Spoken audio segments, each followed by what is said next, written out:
यहां पे sine theta बोलो बच्चों, साइन थीटा बोलो। यहां पे इस राइट एंगल ट्रायंगल में साइन थीटा बोलिए perpendicular upon hypotenuse delta x by a, perpendicular upon hypotenuse delta x by a. तो डेल्टा एक्स कितना हो गया यहां से, डेल्टा एक्स कितना हुआ, a sine theta is equal to n lambda. Therefore sin theta is equal to n lambda by a. This is position of secondary minima.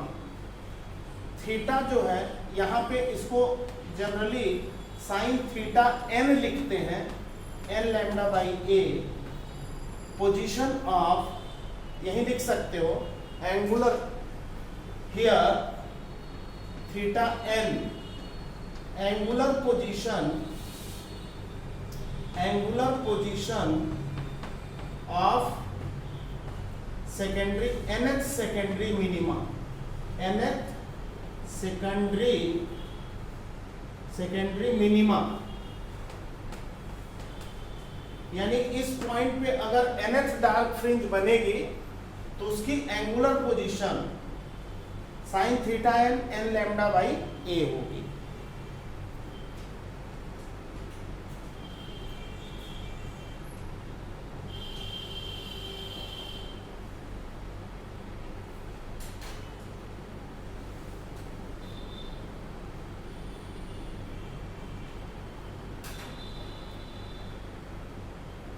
Is this clear?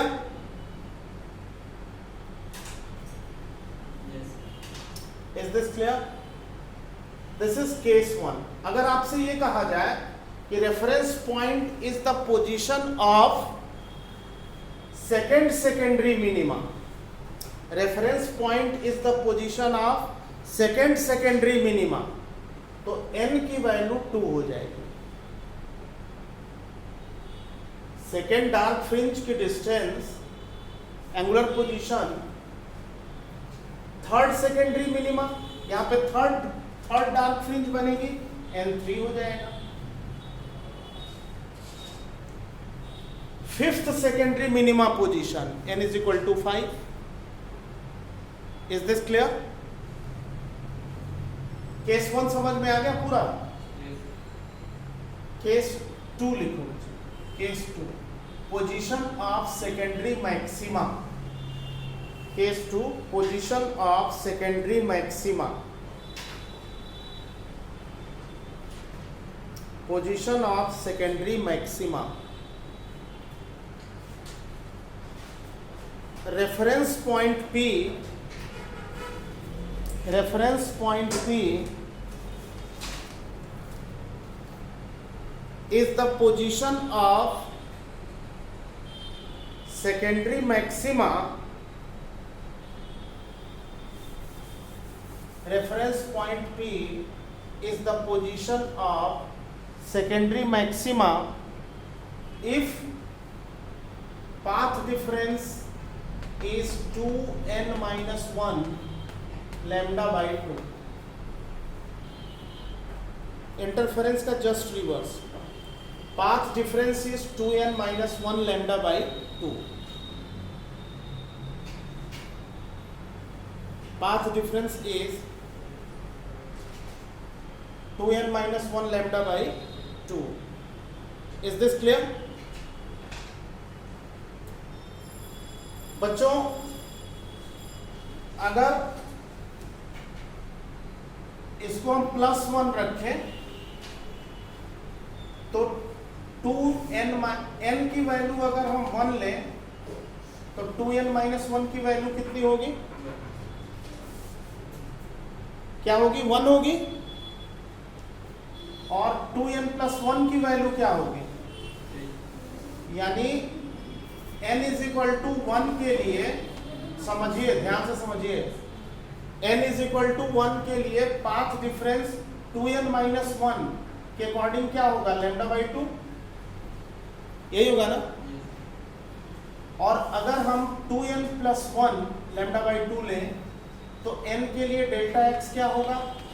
3 lambda by 2। बच्चों lambda by 2, 3 lambda by 2, 5 lambda by 2, 7 lambda by 2, so on. Dark fringe, position of secondary minima, sorry position of secondary maxima. देखो बच्चों 2n minus 1 पर interference में dark fringe बनी थी। इस पर कौन सी फ्रिंज बनी थी? इंटरफेरेंस में डार्क, तो डिफ्रैक्शन में ब्राइट फ्रिंज बनेगी। इस पर ब्राइट फ्रिंज बनेगी और प्लस 1 कर देंगे तो भी ब्राइट फ्रिंज बनेगी। क्यों? क्योंकि माइनस लेने से लैम्डा बाई 2 आएगा और प्लस लेने से 3 लैम्डा बाई 2 आएगा। Odd multiple of lambda by 2, 1 lambda by 2, 3 lambda by 2, 5 lambda by 2, 7 lambda by 2, position of secondary maxima. बात समझ में आ गई? बुक में चूंकि 2n माइनस 1 की जगह 2n प्लस 1 एनसीईआरटी में दिया हुआ है, इसलिए इसी को हम कंसीडर करके चलते हैं। बात समझ में आई? तो अगर 5 difference 2n plus 1 lambda by 2 है तो पॉइंट P पर ब्राइट फ्रिंज अपीयर होगी, और ब्राइट फ्रिंज अगर अपीयर होगी तो इसको हम लिख सकते हैं a sine theta n, nth bright fringe के लिए 2n प्लस 1 लैम्डा बाई 2 लिख सकते हैं क्या ऐसा? तो यहां से nth सेकेंडरी मैक्सिमा की एंगुलर पोजीशन क्या हो जाएगी? 2n plus 1 lambda by 2a. This will be the angular position of nth secondary maxima.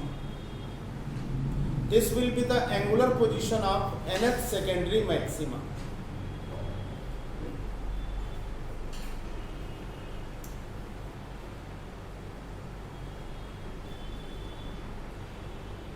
Clear? Secondary maxima means bright fringe.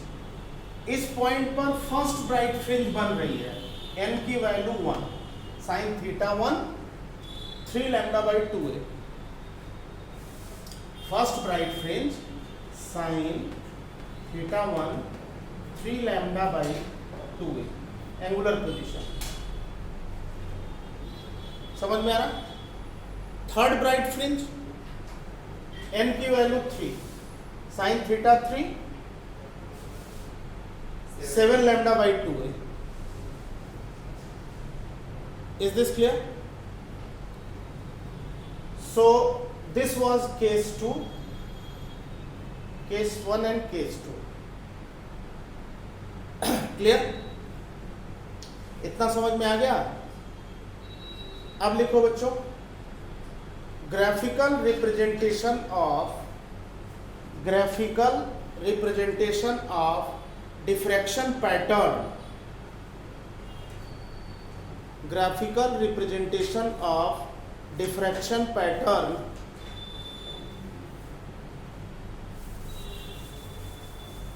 will be plotted as in figure. Will be plotted as in figure. इसका जो graph बनेगा diffraction pattern का, central fringe सबसे ज्यादा bright होगी, उससे कम brightness होगी, उससे कम होगी, ब्लर हो जाएगी। इधर भी उससे कम होगी, उससे कम होगी, उसके बाद ये ब्लर हो जाएगी। इंटेंसिटी वर्सेस वेवलेंथ ग्राफ, सबसे ज्यादा ब्राइटनेस होगी या इंटेंसिटी होगी सेंट्रल फ्रिंज की। डिफ्रैक्शन पैटर्न में मैक्सिमम इंटेंसिटी सेंट्रल फ्रिंज की होगी, उससे कम इंटेंसिटी, उससे कम इंटेंसिटी, उससे कम इंटेंसिटी ब्लर। जबकि इंटरफेरेंस में ऐसा नहीं था, इंटरफेरेंस में हर फ्रिंज की इंटेंसिटी सेम थी।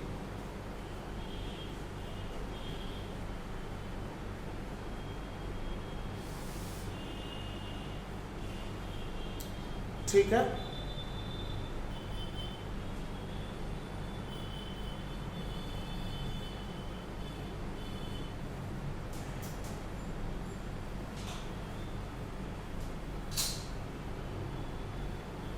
लिखो बच्चों, विड्थ इसी के नीचे लिखे, width of central maxima, width of central maxima is the distance, width of central maxima is the distance between first secondary minima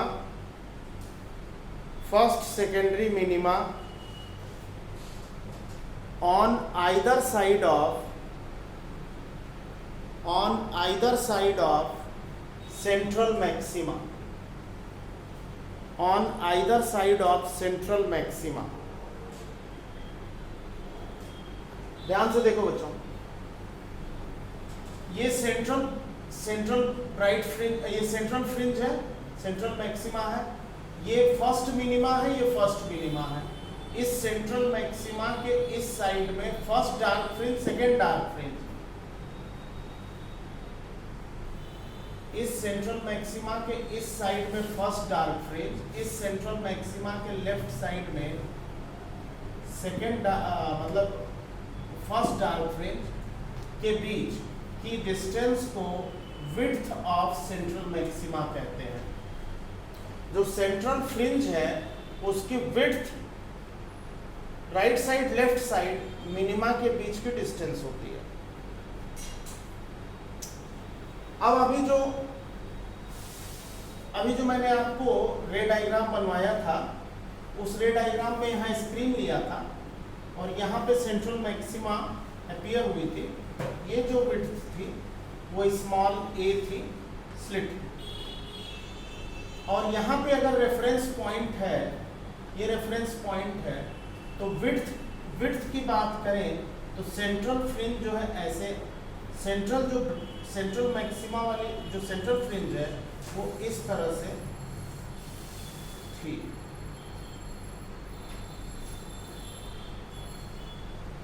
ये जो फ्रिंज है वो इस तरह से है। यहां से मैंने ये वाली डिस्टेंस x मान रखी है,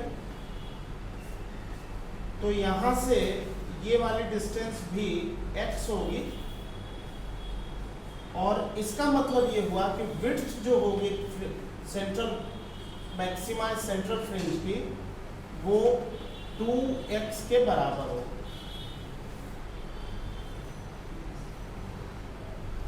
इज दिस क्लियर? ध्यान से देखो बच्चों, अगर ये रेफरेंस पॉइंट है, तो ये वाली जो रे है जो ऐसे जा रही थी, ध्यान से देखो बच्चों, ये सेंट्रल मैक्सिमा है।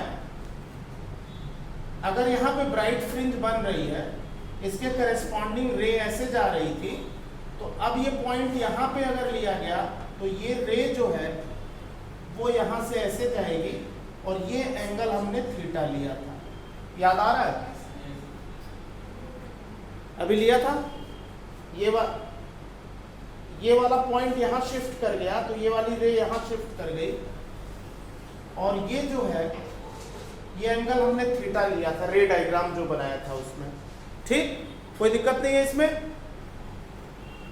और यहां पे अगर हम साइन थीटा की बात करें, यहां पे साइन थीटा, ये डिस्टेंस, स्क्रीन की डिस्टेंस हम कैपिटल D मान लेते हैं बच्चों। ड्रॉ दिस रे डायग्राम। एक फिगर और बनाइए नीचे।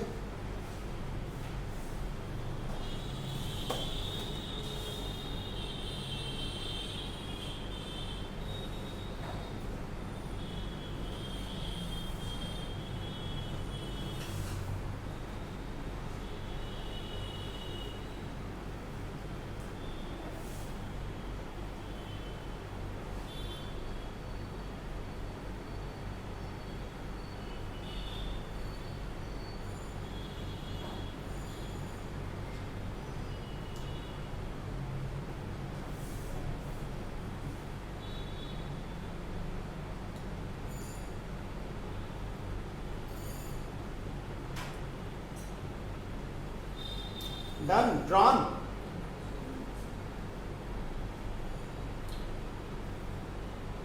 बच्चों अगर ये पॉइंट अगर ये ग्राफ यहां जाके ऐसे आ रहा तो ये मिनिमा का पॉइंट है, ध्यान से देखना, ये पॉइंट फर्स्ट मिनिमा का है, यानी ब्राइट डार्क फ्रिंज बन रही है।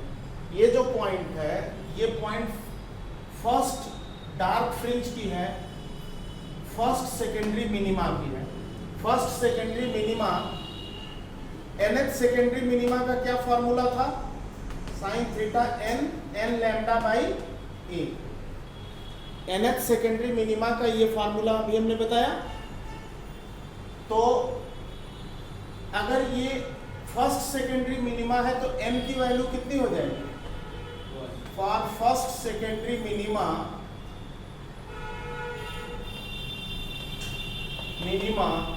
n is equal to what? 1. Then sin theta 1 is equal to lambda by a। अगर ये पॉइंट फर्स्ट सेकेंडरी मिनिमा का है तो साइन थीटा 1 लैम्डा बाई ए होगा, और साइन थीटा 1 को हम टेन थीटा 1 लिख सकते हैं। साइन थीटा 1 को क्या लिख सकते हैं? Tan theta 1। और इस राइट एंगल ट्रायंगल में टेन थीटा 1 कितना है? अगर ये एंगल मान लेते हैं थीटा 1 है तो टेन थीटा 1 कितना है? x by d is equal to lambda by a. तो x कितना आया बच्चों? Lambda d by a. तो विड्थ कितनी आई सेंट्रल फ्रिंज की? 2x, 2 lambda d by. 5 marks derivation complete.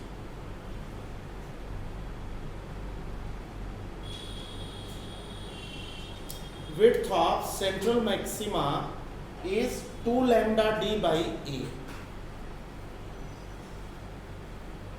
d screen distance है और a जो है स्लिट विड्थ है। Is this whole concept clear? Around 25 questions in PYQ, जिसमें से 10-12 क्वेश्चन न्यूमेरिकल्स हैं, बाकी थ्योरेटिकल हैं। इसको आप पूरा सॉल्व करेंगे। This is your homework. Totally 49 question given in these two topics, interference and difference. उतना कर लोगे, कहीं कोई भी क्वेश्चन आएगा कर सकते हो, कोई भी एग्जाम हो, किसी भी एग्जाम में कोई भी क्वेश्चन कहीं नहीं दिक्कत देगा। इतना आपको सबसे पहले करना है। Is this clear? तो वेब ऑप्टिक्स में पोलराइजेशन डिलीटेड है इस साल, पोलराइजेशन नहीं है, पोलराइजेशन नहीं पढ़ने की जरूरत है। अब इसके बाद वेब हम लोग ऑप्टिकल इंस्ट्रूमेंट्स डिस्कस करेंगे, और ऑप्टिकल इंस्ट्रूमेंट्स में सबसे पहले हम लोग डिस्कस करेंगे माइक्रोस्कोप, यानी compound microscope and astronomical telescope. ये दोनों बोर्ड एग्जाम के लिए 5 मार्क्स के क्वेश्चन हैं। इनके फार्मूले पे बहुत सारे न्यूमेरिकल्स बनते हैं, ठीक है? तो आई थिंक आप ये सारे क्वेश्चन कर लेंगे जितना मैंने इस पे दिया है, ठीक है? वेब ऑप्टिक्स यहाँ पे कंप्लीट हो गया बच्चों।